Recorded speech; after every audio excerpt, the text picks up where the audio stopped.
नमस्कार। मैं आइफा से संतोष देवगिरी मिर्ज़ापुर जनपद से आज आइफा के इस मंच पर एक ऐसे शख्सियत को ला रहा हूं जो मिर्ज़ापुर के ऐतिहासिक धरोहरों को सजोने का काम कर रहे हैं, बल्कि खोई हुई विरासत को ढूंढने में भी लगे हुए हैं। बिना किसी स्वार्थ, बिना किसी सहयोग, स्वयं अपने खर्चों पर यह जनपद ही नहीं, मंडल के अलावा उत्तर प्रदेश के अन्य ऐतिहासिक, सांस्कृतिक, विरासत धरोहरों पर कार्य कर रहे हैं, लगे हुए हैं। आइए हम उनसे मिलते हैं। जी, आपका परिचय। मेरा नाम यशस्वी सावर्ण है। मैं यहीं एक गांव है बैयाडंड, वहीं का रहने वाला हूं।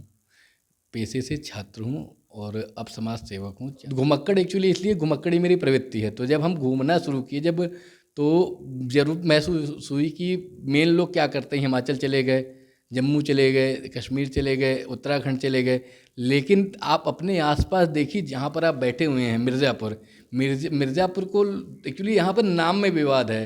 कुछ लोग कहते हैं मिर्ज़ा गालिब के नाम पर पड़ा है, यहाँ शिशु मंदिर में पढ़ता वहाँ पढ़ा गया। तो मीरजा मतलब कि लक्ष्मी से उत्पन्न हुआ नगर, मीर मतलब लक्ष्मी होता है और जा मतलब जन्म लिया नगर है। वैभव ऐतिहासिक वैभव पर जाएंगे तो पीतल नगरी हुआ करती थी, कालीन नगरी हुआ करती थी, इस हिसाब से लक्ष्मी का नगर कह भी सकते हैं। तो हमें लगा कि ये ऐतिहासिक वैभव को खोजने के लिए, पहाड़ों को खोजने के लिए उत्तराखंड क्यों जाएं, यहीं मिर्ज़ापुर में ही ढेर सारी हैं। आप हमारे पक्के घाट को देख लीजिए, बरिया घाट को देख लीजिए, बदली घाट को देखिए। यहाँ पर जैसे घाट मौजूद हैं वैसे घाट आपको बनारस में भी ढूंढने पर शायद मिलें, जिस तरह से नक्काशी की गई है। आप हमारे घंटाघर को देखिए, प्राचीन ऐतिहासिक इमारत है। अरे आप पक्की सराय में देखिए, जो इमारतें हैं ये सिर्फ संरक्षण के अभाव में डूब रही हैं, टूट रही हैं, इनकी दुर्दशा होती जा रही है। हमारा एक संगठन है जिसके साथ हम लगातार, एक तो सबसे बड़ी समस्या मिर्ज़ापुरियों से मुझे शिकायत ही, मेरा खुद का जनपद है, अपने लोगों से शिकायत ये है कि ये सारे घर की गंदगी ले जाके घाटों पर गिरा देंगे, ऐतिहासिक इमारतों पर।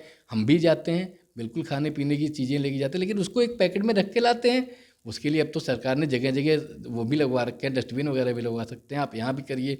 और फिर जब बरसात में उधर हिमालय के नए पहाड़ दरकते हैं, तब ये घूमने के लिए मिर्ज़ापुर में अपार संभावनाएं हैं पर्यटन की।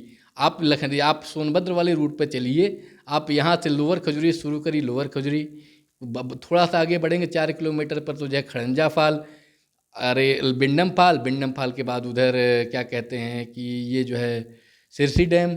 आप आगे बढ़िए, सोनभद्र शिवद्वार गुप्त काशी जिसे कहते हैं। शिवद्वार के पहले एक गांव है जहां पर लगातार खुदाई में मूर्तियां मिल रही हैं, मतलब कि विष्णु जी की शयनावस्था में मूर्ति आपको कहीं नहीं मिलेगी। हम तो ढेर सारा घूमे, कहीं नहीं मिली, वहीं पर मौजूद है। आप बेलन घाटी की सभ्यता को देख लीजिए, मुक्खा फाल में। आप चले जाइए, जो ढला मध्य प्रदेश बॉर्डर है, वहाँ पर आपको तरह तरह के ढूंढने पर वही है ना कि आप ढूंढने से मिलता सब कुछ है। तो पहले हम तब उद्देश्य ये, तब प्रोग्राम ये बना कि हम मिर्ज़ापुर को पर्यटन क्षेत्र में जो अपार संभावनाएं, यहाँ के लोगों को रोजगार दें। अगर पर्यटन क्षेत्र में मिर्ज़ापुर को फोकस किया जाए तो अपार संभावना है भाई। अगर हम ये खंडा फाल पर कोई रिहायशी टेंट वेंट बना देते हैं तो वहाँ से हमारा यही मिर्ज़ापुर का आदमी लाभान्वित होगा ना, क्योंकि मिर्ज़ापुर की एक सबसे बड़ी समस्या है प्रवासन।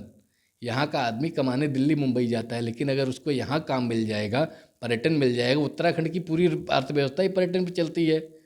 ठीक है, थोड़ा सा 2-4 महीनों में समस्याएं होती है, लेकिन आप जून से शुरू करिए, जुलाई से शुरू करिए, बरसात होने के बाद से फरवरी मार्च तक मिर्ज़ापुर एकदम सुंदर रहता है। जब तक बरसात में तो आप उधर सोनभद्र की तरफ चले जाइए, रेणुकूट की तरफ, तो आपको स्विट्जरलैंड टाइप की फीलिंग आएगी। कभी नज़रिए उस पर्यटक के नज़रिए से देखिए जिससे मैं देखता हूँ कि मुझे यहीं पर हुआ है। अभी सर्दियों में पीली पीली सरसों निकल आएगी, आप देखिए हर जगह। बिंडम फाल ही कितना सुंदर हुआ था, लेकिन बिंडम फाल में भी अव्यवस्था का शिकार है कि जो है सारी गंदगी। भाई थोड़ी प्रवृत्ति तो हमें भी अपनी बदलनी पड़ेगी, और सरकार के सहारे नहीं, कुछ तो हमें अपने बढ़ के कुछ प्रयास करना पड़ेगा कि अपने स्मारकों का संरक्षण करें। हम यहीं पक्की सराय को उठा के देखिए, कितने अच्छे स्मारक, कितनी अच्छी बिल्डिंग है, और आज अव्यवस्था दुर्व्यवस्था का शिकार है भाई। हम जैसे कि सरकार ने बनारस में ये किया, काशी विकास कॉरिडोर में, कि उन्होंने वहाँ के लोगों को प्रतिस्थापित किया, तो पक्की सराय के लोगों को भी अगर हटा करके उसको बाकायदे ध्यान से रंग रोगन करके उसको पुरानी रंग रोगन मतलब कि स्वरूप न बदला जाए, मूल स्वरूप में ही उसको रखा जाए तो अच्छा वो हो सकता है। विंध्याचल को आप देखिए, जागृत शक्तिपीठ है, यहाँ अष्टभुजा काली को आप यहाँ पर त्रिकोण परिक्रमा का मार्ग देखिए, अगर इसका जरा सा संरक्षण हो जाए, क्यों नवरात्र ही क्यों, नवरात्र के इतर भी तो नवरात्र में अपार भीड़ आती है, प्रशासन मैनेज करने में वो हो जाता है, लेकिन इसके इतर भी तो संभावनाएं, गंगा के घाट सुंदर बना दिए जाएं। हम यहाँ पर हमारा खुद का एक प्रोजेक्ट था जिस पर भी कोविड के कारण थोड़ा सा रुक गए हैं, एक जल पर्यटन कि इलाहाबाद से बनारस तक एक नाव पर जिस पर लोगों को स्थानीय भोजन उपलब्ध कराएं। बट्टी चोखा हमारा मुख्य भोजन है, इलाहाबाद से चले आदमी जितने भी छोटे छोटे गांव हैं वहाँ पर भ्रमण करे, उनको उसी पर विश्राम करे, बाटी चोखा खाए वो करे। और शौच के लिए तो जगह जगह अब तो शौचालय की व्यवस्था सरकार ने करी दी है। इस तरह का कार्यक्रम चलाना चाहते थे, लेकिन कोविड में चूँकि टूरिज़्म सेक्टर सबसे ज़्यादा डूबा, इसलिए हम थोड़ा सा इस प्रोग्राम को होल्ड कर दिए हैं। और हम मतलब कि स्थगित हुआ है, बंद नहीं हुआ है। हम इस पर लगातार एक दो महीने साल में जब स्थितियाँ सुधरेंगी तो हम लगातार काम करना फिर से शुरू करेंगे। साफ स्वच्छ सबसे पहली प्राथमिकता है, साफ स्वच्छ रखना। दूसरी चीज़, जो गुमनाम हो चुके हैं, गुमनामी के शिकार हैं, उनको लाना, क्योंकि लोग जाने तो मिर्ज़ापुर क्यों जाने। एक्चुअली हमारे साथ एक समस्या आई, जब मैं नोएडा में रहा करता था तो हम घर लेने गए तो उन्होंने मेरे मुंह पर दरवाज़ा बंद किया एक दो जगह कि एक तो ब्राह्मण, दूसरे मिर्ज़ापुरी, घर नहीं देंगे। मिर्ज़ापुर वेब सीरीज़ ने सिर्फ और सिर्फ मिर्ज़ापुर को बदनाम किया है, जिसका मैं खुद एक प्रत्यक्ष प्रमाण हूँ। पैरामाउंट गोल्फ फॉरेस्ट में मैं मांग रहा था जिस सेक्टर जीटा 2 में घर, उन्होंने नहीं दिया आई कार्ड। जैसे उन्होंने सारी बात ओके थी, एडवांस भी पकड़ा चुका था। जैसे मैंने आई कार्ड दिया, अरे ब्राह्मण मिर्ज़ापुरी, वेब सीरीज़ ने क्या किया, मुन्ना भैया का। जबकि मिर्ज़ापुर स्थिति दूसरी है। हमारे यहाँ का रसगुल्ला प्रसिद्ध है, लौंग लता एक ऐसी मिठाई है जो कि आपको जिस तरह से मिर्ज़ापुर में ही मिलती तो भदोही में भी है, लेकिन लौंग लता सिर्फ मिर्ज़ापुर में मिलती है। आप अभी इधर सिरसी डैम वाले रोड पर चले जाइए और उसके बाद पेड़ पर चढ़ के खुद इमली तोड़ के खाइए, पूरी तरीके से मौजूद है। बैर और मकोई मिल रही है। आप जंगल में खड़े होकर जंगल, एक तरह जंगल सफारी ही वो कर सकती है। मैंने कई बार प्रशासन स्तर पर भी लिखा, लेकिन कोई इस पर सुनवाई नहीं हुई है। तो ठीक है, सरकार पर निर्भर नहीं रहना है, खुद से भी तो प्रयास किया जा सकता है। तो थोड़ा सा प्रयास जारी है मेरा, इसकी फोटो वीडियोस भी बना के हम डालते हैं। यशस्वी जी, आप सिविल सेवा के प्रतियोगी छात्र रहे हैं। जी जी। लेकिन आपका रुझान सर्वाधिक पर्यावरण, इतिहास, साहित्य के संरक्षण की तरफ है, ऐसा क्यों? भैया बात यह है ना कि इसमें क्या आपने खास देखा? भैया बात यह है ना कि हम भारत में जो है कि उत्तराधिकार की परंपरा है। उत्तराधिकार में सिर्फ और सिर्फ पारिवारिक संपत्ति नहीं मिलती, जिम्मेदारियां भी मिलती हैं।